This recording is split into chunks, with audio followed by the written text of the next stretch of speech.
شروع اللہ کا نام لے کر جو بڑا مہربان نہایت رحم والا ہے۔ ہم نے نوح کو ان کی قوم کی طرف بھیجا کہ پیشتر اس کے کہ ان پر درد دینے والا عذاب واقع ہو اپنی قوم کو خبردار کر دو۔ انہوں نے کہا کہ بھائیو، میں تم کو کھلے طور پر خبردار کرتا ہوں کہ اللہ کی عبادت کرو اور اس سے ڈرو اور میرا کہا مانو، وہ تمہارے گناہ بخش دے گا اور موت کے وقت مقرر تک تم کو مہلت عطا کرے گا۔ جب اللہ کا مقرر کیا ہوا وقت آ جاتا ہے تو تاخیر نہیں کی جاتی، کاش تم جانتے ہوتے۔ جب لوگوں نے نہ مانا تو نوح نے اللہ سے عرض کی کہ پروردگار، میں اپنی قوم کو رات دن بلاتا رہا لیکن میرے بلانے سے وہ اور زیادہ گریز کرتے رہے۔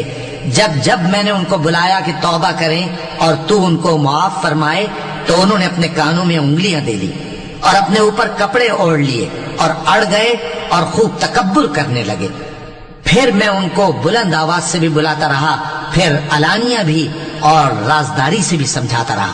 پھر میں نے کہا کہ اپنے پروردگار سے معافی مانگو کہ وہ بڑا معاف کرنے والا ہے، وہ تم پر آسمان سے موسلا دھار میں برسائے گا اور تمہارے مال اور بیٹوں میں اضافہ کرے گا اور تمہیں باغ عطا کرے گا اور ان میں تمہارے لیے نہریں بہا دے گا۔ تم کو کیا ہوا ہے کہ تم اللہ کی عظمت کا اعتقاد نہیں رکھتے، حالانکہ اس نے تم کو طرح طرح کی حالتوں میں پیدا کیا ہے؟ کیا تم نے نہیں دیکھا کہ اللہ نے 7 آسمان کیسے اوپر تلے بنائے ہیں اور چاند کو ان میں روشن بنایا ہے اور سورج کو چراغ بنا دیا ہے؟ اور اللہ ہی نے تم کو زمین سے ایک خاص طرح سے پیدا کیا ہے، پھر اسی میں تمہیں وہ لوٹا دے گا اور اسی سے تم کو نکال کھڑا کرے گا۔ اور اللہ ہی نے زمین کو تمہارے لیے فرش بنایا تاکہ اس کے بڑے بڑے کشادہ رستوں میں چلو پھرو۔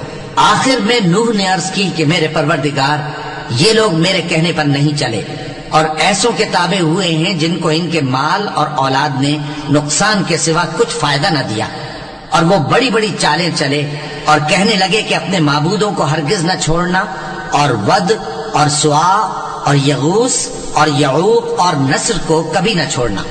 اور اے پروردگار، انہوں نے بہت لوگوں کو گمراہ کر دیا ہے اور تو ان ظالموں کو اور زیادہ گمراہ کر دے۔ آخر وہ اپنے گناہوں کے سبب پہلے غرقاب کر دیے گئے، پھر آگ میں ڈال دیے گئے تو انہوں نے اللہ کے سوا کسی کو اپنا مددگار نہ پایا۔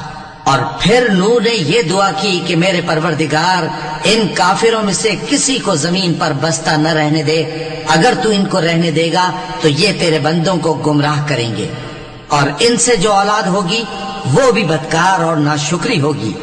اے میرے پروردگار، مجھ کو اور میرے ماں باپ کو اور جو ایمان لا کر میرے گھر میں آئے اس کو اور تمام ایمان والے مردوں اور ایمان والی عورتوں کو معاف فرما، اور ظالم لوگوں کے لیے اور زیادہ تباہی بڑھا۔